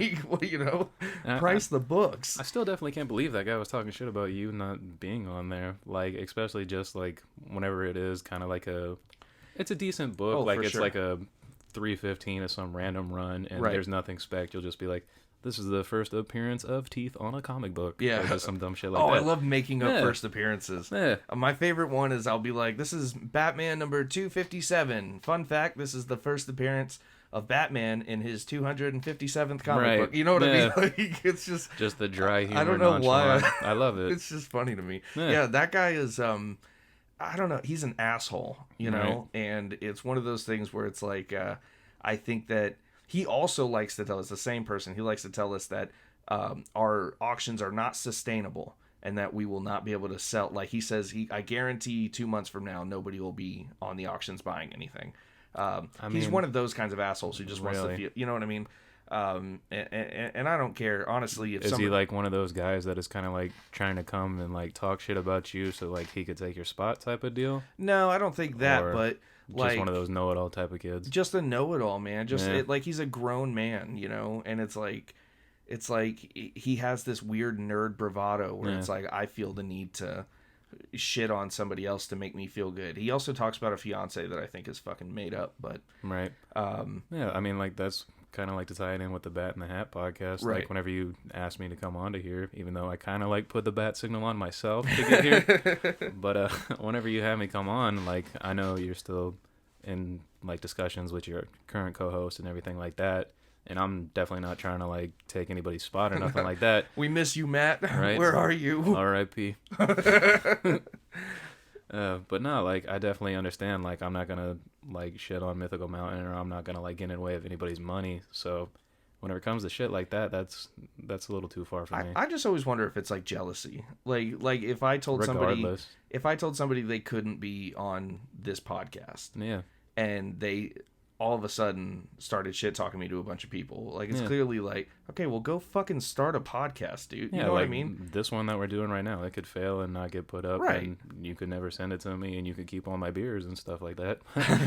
But like, I want to take it to heart as long as like we're straight up and personal. Like as Right. long as everybody like has a principle to their demeanor.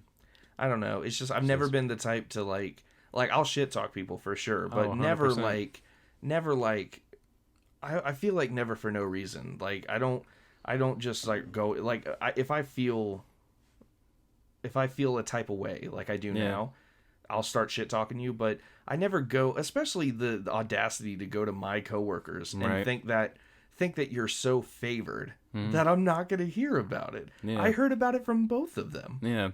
And like there's an art to like shit talking. I mean, where I come from in my family, like we're all Hispanic and Polish, so if you're talking shit about somebody, then that means you like them and like you appreciate them. And definitely coming from like sports too. Right. Like I know you have like sort of a football background as well. Right. That's It's fun. it's not the nicest place to be talking, and like they don't want to have it mic'd up. That's fun, like ribbing and stuff, and a Yeah. lot of times that's not out of like animosity. Yeah, but if you're going behind someone's back just to Yeah. like try to get in with somebody else, Yeah, like it's if you like don't have enough principle and Right. like respect, I think that's all it is. come on, man. We're all adults here. So what back to actual comics. What Clip it. what do you like about do you like collecting? Do you like actually reading comics? Do you like the spec of it? Like what are you trying to get into? I mean, I am kind of biased right now because I just stumbled upon like Key Collector and like the Comic Tom people Right. and all that, so I can kind of understand spec, and then that's where they kind of get you with like numbers, like this book has jumped by 500% and has sales through the roof and eBay sales and blah blah blah blah. But honestly, I just kind of collect books that I like and Right. just ones that I wouldn't mind having hanging on a wall, like Which to me is the best way to do it. Yeah. Like I mean, you've seen a lot of like the slabs that I keep on my desk and stuff. I don't typically buy books with the idea of like sometimes I do. Sometimes when you're like, oh, I mean, if I stumble upon a deal, then hell yeah. And then it is kind of soothing to dig through long boxes, at least for me it is. Like just throw on a podcast and just go digging and then stumble upon something that's kind of fun. But again, even that doesn't have, and I'll say you're right, because it may not be, but if you stumble across something, it's a 10 times better feeling when you stumble across something you want to add to your collection Right. versus I stumbled across a key that I would sell. You Yeah. know what I mean? Like, I mean, that demon that you ended up getting from the shop, that was the one that I brought in, and Yeah. I've told y'all the story that Pulled I found out it in a 50-cent bin. found Yeah. it in a 50 center. I mean, it's And that's definitely the first appearance of Etrigan Yeah. the Demon. What I mean, a cool character. definitely he is kind of like the book isn't in that great of condition, but for a number one from like the 60s No, but it's or a great 70s, book to just have in the collection, right? For like me, who's a DC collector, like I collect specifically, and Justice League Dark, one of the books that I have like on my watch list right now, just because there's none of them out like in the census it shows them, but you can't find an eBay listing for it. It's called The Adventures of Rex the Wonder Dog, and I think it's number 4. It's Okay. the first appearance of Detective Chimp, who is Justice League Dark. And so it was in this obscure book that wasn't even a Right. part of DC, but that character ended up becoming a huge DC character who I love, who's one of my favorite characters. So I've been looking for that book, preferably slabbed, just so it's like, Was it like a low print count, or was it kind of like whenever the Scooby Doo books came out? Like so it's like where from it's the on shit papers. it's like from the 40s, so it's probably either that it was low print count or it took so long for that character to be anything spectacular that there's just they've all been destroyed or ripped up. Yeah. You know what I mean? There's very few of them out there. And you that know? book that you're talking about, is that more like based towards kids, or was that kind of like a more mature? It was, and again, this is back in the day when comics were meant for kids. Yeah. Like that was exactly what they were written for. Okay. And gosh, The Adventures of Rex the Wonder Dog was about a dog who literally, like kind of crypto, he had powers and he saved like Timmy from the well and stuff like that. Okay. So it was really campy. It was like the 40s or 50s, I think it came out. The cocaine era. All right, print it. Move on. Everybody in the bullpen struggling. So do you have a favorite book that you own personally? Probably that Godzilla #1 that I got from y'all. I mean, it's definitely, if I get it pressed and clean, it could probably be like a 5 to like a 6. But right now, I'm kind of just picking little books here and there that I wouldn't mind reading, like that Lobo #1 and different things like that. Awesome. But kind of like the one that I had my eye on, y'all had a copy of the animated series Batman Beyond #1, but this was prior to me actually getting into comics, and y'all had it for like cheap. It was like $60, and I should have pulled the trigger on it at the time. Well, keep in mind that's not even his first appearance in comics. Yeah. The one that I really want, I think it's Superman Batman Annual #4, I think. Oh no, I'm talking about the '97, like the animated series one. No, I know, but that so Really? before that came out, Terry McGinnis's first appearance in comics. So he was created for that show, right? And before that issue you're talking about came out, he was in Superman Batman Annual #4. This was back in the 90s. Right. And spectacular cover, spectacular book. Is that the cover where it's Superman is hanging upside down, or it might be Batman, but they're like tangled up in the rope? No, so what it is it shows the old Superman where he has the white hair and the white and black suit. Okay. And then Batman Beyond is in front of him, and it's this really great, I think it's not an Art Germ cover, but it's like a really big name who did that cover. It's fucking beautiful. Go ahead and Google it on your phone real quick. Just look it up. Okay. But that's a book that I'm on the hunt for. And I'm also make sure there's no porn pulled up. I also have on my wish list. I want a graded one. There's a graded 9.8 platinum edition of Static #1, which is the valuable. Yeah. That's his first appearance, and the platinum edition just had the platinum lettering on the front. That's just the more valuable book because it was a lower print count. But I really want a Static #1, which I'll take in the regular edition too. But you're still talking a slab 9.8 is like $400. So that's one that I want. Yeah, you're talking about that page? No. Look up Superman Batman Annual #4. Okay. Personally, I just want that one just because that was my show that like gave me the bug for like all this shit. But that's the great thing about collecting. So there's a reason that I collect Teen Titans stuff, like specifically. Like on my desk right now, there's a 9.4 CGC Tales of the Teen Titans #44. That is the first appearance of Nightwing ever in comics, when he went from being Robin to being Nightwing. Okay. It's also the first appearance of Jericho. It's not the first appearance of Joseph, who's Deathstroke's son, but it's the first time he is like Jericho. Right. Next to it, I have a 9.6 Teen Titans #12 from the Rebirth. That is Batman Who Laughs. Right. First appearance. In my box, you saw, I have an ungraded Teen Titans, new Teen Titans #2, first appearance of Deathstroke. I have. And you put a little Instagram video up where you kind of went through. Oh yeah, that's right. Yeah, if you guys haven't seen it, check out the video. I go through my favorite books, and they're like all Teen Titans stuff and George Perez stuff. But the reason I have those books and why they mean so much to me is because of the TV show. When I was growing up, that TV show was fucking awesome. Right. How big are you into toy collecting? Like, I know you run like an eBay shop, and you definitely have like a couple of cool figures here, even though you have that garbage Elway figure. But wait, like, which one? The little like old school toy, the '98 edition? Oh, the Elway figure. Yeah. It's a 1998. It's from the 1998 Super Bowl, and it's a John Elway figure. It's the stuffed plushie doll that I guarantee you, if like Tony or if Steve wasn't a collector, he'd have it out of it and like keep it in his bed, sleeping with it, drooling on it. That's the cover, by the way. So that came out prior to that book? Yep. So Really? that is the first appearance of Terry McGinnis, like in comic books. Yeah. Which is really cool. And if you look back behind them, what's really cool, so it shows the old Batman and Batman Beyond, but if you look back behind them on the screen is the old, like the like the OG Bruce Wayne Batman and Superman when he was younger, and I think that's really cool. That's a book that I'm dying to have, man. I love that. And they're relatively inexpensive, but again, it was just really neat. One of those ones. Yeah. Toy collection for me, again, if it's cool, like you see all my Funko Pops. Tony, I just sent Tony $30 today because he was at some store, and he showed me, and there was a whole section of DC, and I picked out. They had a sale for like 3 for like $25. What type of figures? They were Funko Pops. Okay. And I like he was like, and again, I don't collect Funkos like as hard as some people do. Yeah, I mean, I definitely have you outbeat. I have like 3 whole rows that are like, I think I might have like maybe 50, really 50 to 60, and that's after I sold a bunch of them. That's what's up. Yeah, I just like DC. So like I'm trying to collect all the Batman the Animated Series ones, right? The Dark Knight Returns, you know, and all of the black box Batman stuff from the 80th anniversary. But yeah, so I sent him $30 because he grabbed 3 for me from there. You should definitely check out Second and Charles. Oh yeah, I've been to Second and Charles a bunch of times.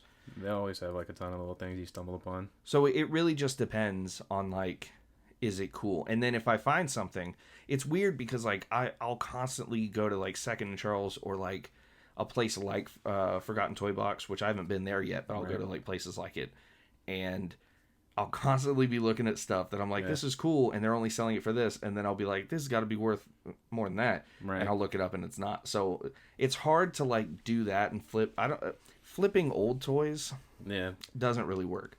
But what's great is there's a lot of really cool older toys that you can buy for yourself that are just inexpensive. And you can collect and put on your desk. I like stuff that fits right on my desk. That makes me happy. I like to quote the owner of the Forgotten Toy Box. Nobody gets in it for the money of it. You get in it for the love of it. Right, because absolutely. Yeah. I agree. Like I would own my own shop if I thought that I could like at least pay my bills off of it and like live happily. You know? Low-key, I probably could have got it for you, but I didn't know how like into toys you were. But they have like the OG, like whenever the Teen Titans show came out. Right. They have like the OG Titan Tower with all the figures. No shit, really? Yeah. I'll have to check that out. Right. That's on Second and Charles? No, that's at the Forgotten Toy Box off of Beach Boulevard. Right when you walk in, take a left. The big T-shaped tower? Yeah, right when you walk in, take a left at that front desk and just look up in the top. You'll see it. They have that, Cyborg's little remote control car thingy. Yeah, I remember that. And then that was a fun episode. Do you remember the episode where he was fixing his car? Really. No? Mm-hmm. Oh, man. If you get the chance, you know, it's on HBO Max. You got to go through Teen Titans again, man. It's so much fun. So you've also said that you've been on like the DC Universe app, right? Reading books. Have you found any storylines that you're super fond of yet? Do you have a favorite, you know, OG, like an older story you've gotten into? I mean, I've definitely read a bunch of little Batman books here and there, right? But which are the best ones to read? I don't know. Like, I kind of just go off of characters, to be honest. Like, I read the first appearance of Jon Stewart, the Green Lantern. Really? So you went back. Yeah. Back when he had an afro. Yeah. It's a pretty shit book. Like, the story of it was kind of trash. Oh, yeah, 100%. It was kind of, like, nonchalant, not that big of a deal. So I'm rereading on the DC Universe app right now. I'm rereading Crisis on Infinite Earths. Right. And with all the tie-ins, there's like 60 books, right? Okay. And I'm enjoying every minute of it. But it is so fucking corny. Like, I went back and read that New Teen Titans #2. That was the first appearance of Deathstroke. Corny as fuck, you know? Right. The Judas Contract, corny as fuck. I think I went back and read not long ago Death in the Family when Jason Todd was killed. Right. So corny. That was the age of Batman calling him chum and like saying like really like weird. Like, people don't talk like that anymore, you know, the verbiage he was using. But they definitely weren't trying to be campy. They're kind of trying to be... Back then, I don't think they were meaning to be campy. I think back then they were just like, this is like hard tales of a detective. Excelsior, all that shit. And it's like really fucking stupid. But I'm sure I'm sure you can appreciate the history of what it is. Oh, 100%. You know what I mean? And like how spectacular it is, because it may not be what comics are today, which is real gritty and updated, but fuck is it cool. Like, I could spend hours on hours just digging through like Bronze Age books, seeing all the beautiful covers, just seeing all the artwork. Have you ever tried to read an old Thor book from the Bronze Age, from the Silver Age and stuff? I gave it one time. It was like some off book that I got out of like a dollar bin. It's so bad. It's pretty shit. It's awful. It's really hard to read. But again, back then that's what they had, and it kind of gives you an appreciation when like all these like old fucking, you know, baby boomers are like, when I was reading comics, this is what they were doing. And it's like, oh yes, I understand why you hate the new comics now, because they're so vastly different, you know? So I don't even get as mad at that anymore. Right. But I mean, it's definitely been probably about 2 weeks, maybe 3 weeks for me to be on that app. But whenever we were talking about it, I really wanted to read that Ego story to tie it in with that Batman movie. Yep. But they didn't have it, so I mean, they might have it with like the update now that it's October. Right. But I'm definitely gonna read, like you mentioned, The Long Halloween and everything like that. Yes, those are great ones. So I'm definitely gonna read that. I would again suggest it's super campy and corny, but I'm having a lot of fun reading it. Get through Crisis on Infinite Earths. Mm-hmm. You know, it's an intense saga. Right. You know, and it was the first time that the whole multiverse, it was the first Crisis, and that's what DC has built itself on, is crises and multiverse stuff. Right.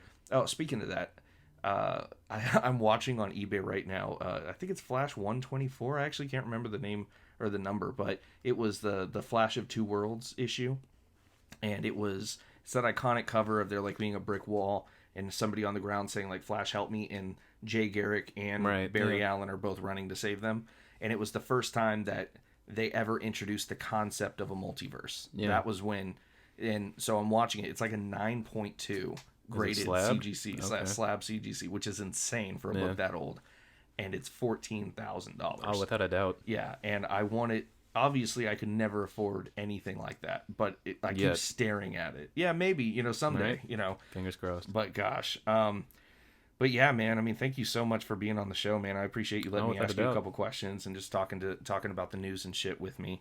Before we go, I wanted to go over my books to look out for the week. By the time this episode comes out, it will be Wednesday, which means it'll be New Comic Book Day. So these will be on the shelf, and you want to call your local comic shop and try to at least reserve a copy.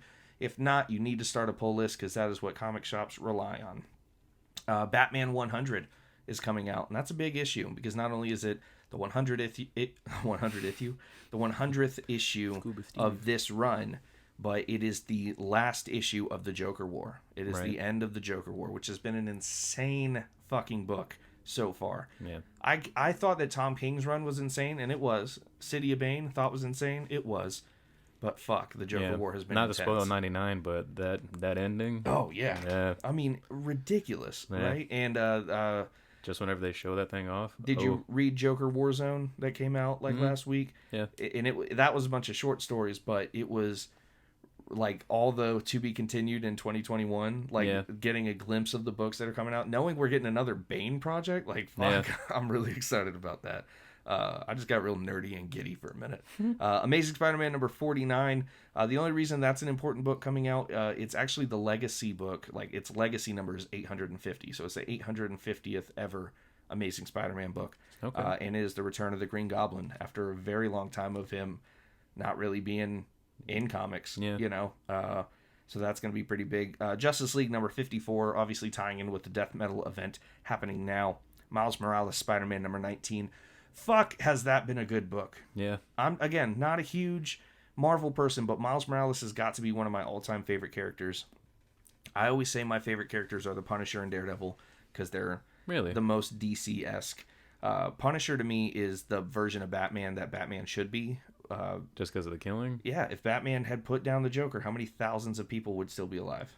Yeah, but how many books would we have bought if he would have did that? No, and I believe me, I understand why they do it the way it is, but the Punisher rocks. Like, I don't know any... Can't break kayfabe. I don't know... Gotta keep it WWE with it. That's fair. I don't know any right-minded human who hasn't had that fantasy of putting down bad people, Yeah. And you can say it's sick or whatever, but some people, man, they're just scum, and it's kind of cool seeing the Punisher take care of it, and Daredevil being his like exact counterbalance. I love it, man. His Catholic guilt and the way his character has been built in general. He's a fantastic character. But Miles Morales definitely joins those ranks, man. I think that he's in a very I can appreciate him way more than I've ever connected to Peter Parker, Oh yeah, without a doubt. I mean, definitely coming from like the ethnic background and just seeing all like the tie-ins and everying like that. Oh, and I'm white as shit, but I still think he's just fascinating. Brian Michael Bendis, who created him, is a white man, and he adopted I think 3 children of color, and it's always been a subject that like is really meant a lot to him. And it's crazy because Mark Bernardin is actually the reason that Miles Morales was created. Yeah. Mark Bernardin wrote an article saying why could Peter Parker not be black. That's whenever they were trying to pitch Donald Glover to be Spider-Man. Right. So off of that article, that's why Donald Glover was like thrown around. Right. And what's really interesting is he said that when you look at like Batman and his background and his family history, he could not be a black character because he came from generational wealth. You know, just in America today, that wouldn't have been, you couldn't make that into a black character. That's a systemically white character. But Peter Parker has had the exact kind of life in poverty and grown up in the rough part of, is he from Queens or he's from Queens. Okay, so just growing up in Parker is, I don't know where Miles comes from. Brooklyn. Miles is from Brooklyn. Yeah. And you know, he said that everything about Peter Parker matches up with, you could make him a black character, so why have they never made, you know, why couldn't you make? And so of course he gets death threats. He gets a lot of like really awful, really nasty mail death threats. Who, Mark Bernardin? Mark Bernardin. Really? And then Brian Michael Bendis said, I'll do that. And he made Miles Morales. Right. And he created that character. Yeah. And then he gets death threats. And then people are saying really awful things about like, I'll rape and murder your daughters and I'll do all this awful, like really terrible, disgusting stuff. And ever since then, just knowing that this amazing character who feels completely unique, who has his own identity, does not feel like a copy of Peter Parker, knowing that pisses off racists so incredibly much. Right. I love that character. We have a couple people that I've met who love to say the stuff like, yeah, I get, but Peter Parker is my Spider-Man. And I, in my head, believe that is a secret code for, I don't like that they made a black Spider-Man. Right. You know what I mean? I think that that is them telling me, I'll take the white one. You know? Yeah. And that may seem extreme, but also I know these people, and I'm 90% sure that's exactly what they're saying. Oh, 100%. Miles Morales is great. And this current run of Miles Morales Spider-Man has been amazing. Are they tying it in with like any of the Spider-Verse movies? No, what's really great is it's its own thing. It's not like a one shot. It's just it's its own story. It's an ongoing series. Right.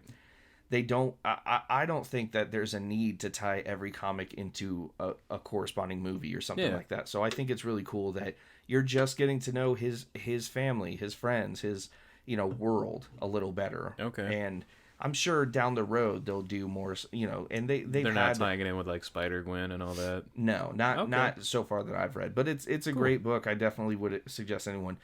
Deceased Dead Planet. Tom Taylor is probably the best writer out right now, and that's a heavy statement. He writes amazing books for both Marvel, DC, and independent. He is not like an exclusive writer, and he has written all of the Deceased books, and they are outstanding. I thought it was going to be a ripoff of Marvel Zombies. Nope, it's fucked up. It is the most fucked up zombie superhero book I've ever read. Really? And you got to read Deceased. Then it was Deceased Unkillables, which was like the villain's perspective from the original Deceased. And then he did an online book called Deceased Hope at World's End, and that's kind of like another book filling in the cracks of what certain heroes you didn't get to see, what they were doing during the first book, like the speedsters, like where'd all the speedsters go. That was a really cool issue. And then now it's Deceased 2, where the heroes who went and found another planet, they came back because they think that there's a cure. Cyborg like sent out a signal being like, there's a cure, I can help, And how are they writing Cyborg in that? I feel like they always just kind of like shit on him and just end up using him as like a supercomputer in like every movie. I disagree. I feel like in the modern comics and stuff, he's he's always been. So like he's the main character in Justice League Odyssey. Mm-hmm. He's one of them, like him, Starfire, Azrael, and Jessica Cruz, Green Lantern. Right. And awesome. I love the way that they're portraying Cyborg. I'll cede to that because like the older stuff, again, I'm reading Crisis on Infinite Earths. Fuck, is it slightly racist? Really, really hokey. They've always done my boy Cyborg pretty dirty. Like even in all the movies, he's always just somehow blown up and turned into a supercomputer to create boom tubes and all that. Like he only speaks in jive. Yeah. And all he's good for is, you're right. Like, they're like, can you process this? He's like, I can't, Yeah. Damn, honky. Like, it's really, really It's like weird. if you want to make him like Shaft, make him like right, Shaft. exactly. But if you just want to like make him a dork that sounds like that, you're just going to shit on the character.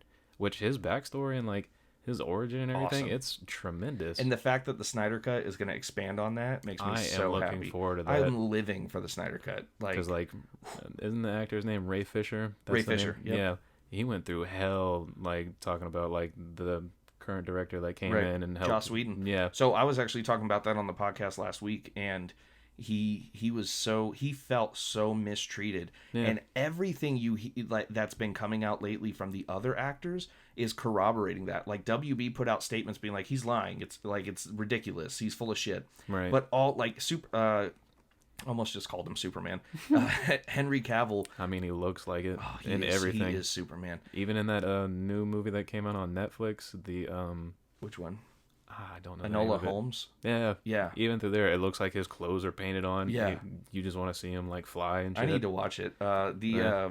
He said that every press event for Justice League was so awkward because the producers and the people running it were so unclear about what they wanted and how they were being treated and what was expected, and it was awful. And Gal Gadot said that while like a lot of them were saying, while we didn't witness personally the racism that he felt that he was being endured, they all felt like it was like nobody wanted to be there. They said on set was very solemn, and it was only after Zack Snyder left. Right. He left. Unfortunately, his daughter committed suicide, and he had to go deal with that tragedy. Oh, 100%. Like, and I totally understand. Those dickheads took that and was like, all right, let's completely scrap the movie he was doing. We don't like it. Got rid of Doomsday. Joss Whedon, here's what we want you to do. Do it. And I think that's stupid. That being said, we are going to get our second chance, and all of them are very excited to work with Zack Snyder again. Right. And hopefully this will make WB kind of do what Marvel did, because Marvel was very hands-on, and they were ruining a lot of their movies in the MCU. And then finally, Kevin Feige was like, just let us fucking make good movies. Right. Like, I'll oversee everything. Stop. Yeah. Just stop putting your fucking fingers in the pie. I'll figure it out. And they did.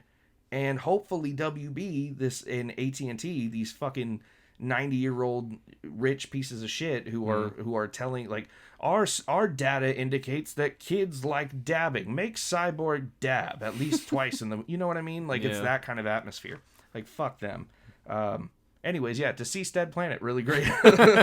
Really great book. Young Justice number 19 is coming out. And Young Justice, if you haven't watched the show Young Justice it was on Cartoon Network. Now it's exclusively on the DC Universe app, and now going over to HBO Max because that's where all that's going.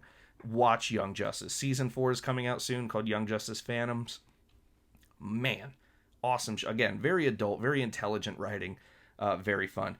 And then the book I think I'm most excited for this week is The Walking Dead Deluxe #1. They are putting out The Walking Dead in its entirety, issue by issue, every other week, in color. So if you didn't get to hop on that train a couple years ago when it came out, you can start now, and you can read the entire series in color and collect it, which I have it on my pull list. And the first issue is coming out this week, or is out now as you're listening to this podcast. So I'm very excited. How big of a print run are they doing for those? Oh, it's going to be a massive. It's going to be a mass print run. Yeah, wow. It's not going to be. This is purely something for people who are already love it, who are going to collect it, and then people like me who didn't jump on the comics when it came out and would like to, collect it. And I'll collect the whole run and just have it my own. Yeah, like I have the Image #1, like the reader, but definitely I can understand that. Yeah. So, other than that, man, that's all I got. You got anything else you wanna say, Trey? No, I think that's it. I mean, I really appreciate you having me over here and talking all things nerd. It's been great. We successfully recorded this with all of our bullshit problems with these mics, and I'm sure I'm gonna spend many hours tonight trying to fine tweak it and make it sound halfway decent. Definitely. But other than that, guys, please, if you haven't already, go follow us on our social media, facebook.com/BatHatOfficial, or just search the Bat in the Hat Podcast on Facebook, Instagram @BatHatPod, and Twitter @BatHatOfficial. Why are all the tags different? I don't fucking know. Give us likes, give us shares, share it with your friends. Just let people know that we're around. We're trying to build the community. Currently, we only get like between 50 and 100 listens per episode, but I would like to... Hey, it's a good start. Yeah, when was the last time you recorded pre-COVID? It was like, what, yeah, March? Yeah, March was, I think, the show before It's that. a long hiatus. Yeah, so I'm just so glad to be back, man. I miss doing this ridiculous, I just fucking love this, Hey, I love talking to people. I'm always a phone call away. I got you, man. I love, Yes, thank you again for being on the show, but Oh, I really appreciate you having me. Anybody who could share us around and do all that stuff, please, sir, just a crumb Yes, of sir. sharing. You mind if I do a quick shout out though? Do your shout out, bro. Oh, definitely. I gotta shout out the Shortbox podcast. They're on their road to 300. They're Yes. on 299 right now, so they're about to hit 300. I will say and I feel guilty about it. I'm really bad about supporting other podcasts. Sometimes I get like so into my own thing that I'm bad about. But yes, the Shortbox podcast is another Jacksonville, Florida based podcast based on comics and nerdy stuff. They are my enemy and I will crush them. No, but they're almost at 300 episodes, man. They have, I don't even know what they're at. I think the last time I checked, they were at like 297 or something like that. They only got a couple more. I think they're dropping 299 probably on Thursday. Oh, 299 is what's coming out. Yeah. Very cool. So, I mean, shit, guys, go check them out. Let them know that Steve from the Bat in the Hat sent you and Trey, sent you. And 296, you'll get one of my funny ass emails. They shouted you out on 296? Yeah, I send in some emails and some of them don't get read, but I always like to shit on Botter's sign off. He always says keep it geeky, so I always try to tie it in with like a rap song and make their co-host C. He's like a very like trained like voice actor and everything like that, and he's definitely older. I think he's like maybe like 62. Right? Nah, he's not. I just want to shit on him, but he definitely like reads all those emails and he's like, God damn it, why are you making me read this, Botter? And then me and Botter are just secretly like having like a long distance like ha ha ha. But it's definitely a great podcast. They talk a lot about comics and mainly just about nerd stuff right now. I think for episode 300, from what I heard off their Patreon, they're going over Spider-Man 300, the first Venom appearance. Oh, really? That's awesome. Yeah, that's a pretty good book to do for number 300. Right. Well, definitely go check them out. You guys may not know it from just listening to us talk because we've been pretty civil. Trey is one of the best shit talkers I think I've ever heard, especially on our live stream. The shit he puts in the comments, half of them I can't even read. Like I'll start to read and I'll be like, oh, nope. Not going to say that on here because that is a family-friendly show. But yeah, go. I mean, hey, for an intro podcast that I got in, I feel like I got a couple little good burns in. There's a couple more that I probably could have tossed in, but definitely want to make a good first impression and make sure the people like me. But kiss the ring. Hey. Well, thank you guys so much once again for listening to the podcast. We love you so much. And listen to us next week. We'll be back. Deuces. Bye.